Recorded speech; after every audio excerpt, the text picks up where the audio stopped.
देखिए, यहां तक भारतीय जनता पार्टी के नेतृत्व की एनडीए सरकार का प्रश्न है। हम 2047 तक भारत को एक विकसित भारत बनाने का संकल्प लेकर आगे बढ़ रहे हैं और मैं मानता हूं कि जो कांग्रेस का चुनावी घोषणा पत्र जारी हुआ है वह यदि वह कहा जाए कि वह भारत को पीछे ले जाने वाला है तो यह कहना भी अतिशयोक्तिपूर्ण नहीं होगा। यदि मैं डिफेंस की बात करूं तो मैं पूरे विश्वास के साथ मैं कहना चाहूंगा, देशवासियों को बताना भी चाहूंगा कि रक्षा क्षेत्र में भारत ने काफी मजबूती हासिल की है। सारी बातों को छोड़ दीजिए, केवल जो भी हथियार, जो वेपन्स, मिसाइल्स, टैंक, गोले, एमिनिशंस जो हम दुनिया के दूसरे देशों से इंपोर्ट करते थे, आयात करते थे, आज भारत की यह स्थिति हो गई है कि 2014 में जहां पर केवल 600 करोड़ रुपए का भारत एक्सपोर्ट करता था डिफेंस आइटम्स का, आज वही भारत डिफेंस आइटम्स का 31,000 करोड़ रुपए से अधिक का एक्सपोर्ट कर रहा है।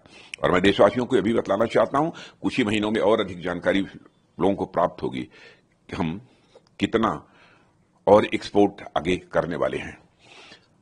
देखिए, 5 वर्षों में एक भी करप्शन के आरोप जो है हमारी गवर्नमेंट के ऊपर नहीं लगे, जबकि रक्षा से संबंधित जो सौदे होते थे पहले, उसमें आपने देखा होगा कि कांग्रेस की गवर्नमेंट पर करप्शन के भी आरोप लगे हैं। सारी दुनिया ये देख रही है कि भारत सचमुच आर्थिक दृष्टि से ही एक विश्व की ताकत लगातार बनता जा रहा है। आतंकवाद के प्रश्न पर यदि हम देखें तो कांग्रेस की जब सरकार थी तो आतंकवाद के सवाल पर मुझे लगता है पता नहीं क्यों बचते थे और केवल देश की जनता को कहते थे कि इस प्रकार की आतंकवादी वारदातें तो देश में छोटी मोटी होती रहती हैं। लेकिन आपने देखा कि मोदी जी के नेतृत्व की यह सरकार ने आने के बाद कितनी मजबूती के साथ, कितनी गंभीरता के साथ इस आतंकवाद के संकट को लगभग समाप्त कर देने में कामयाबी हासिल की है।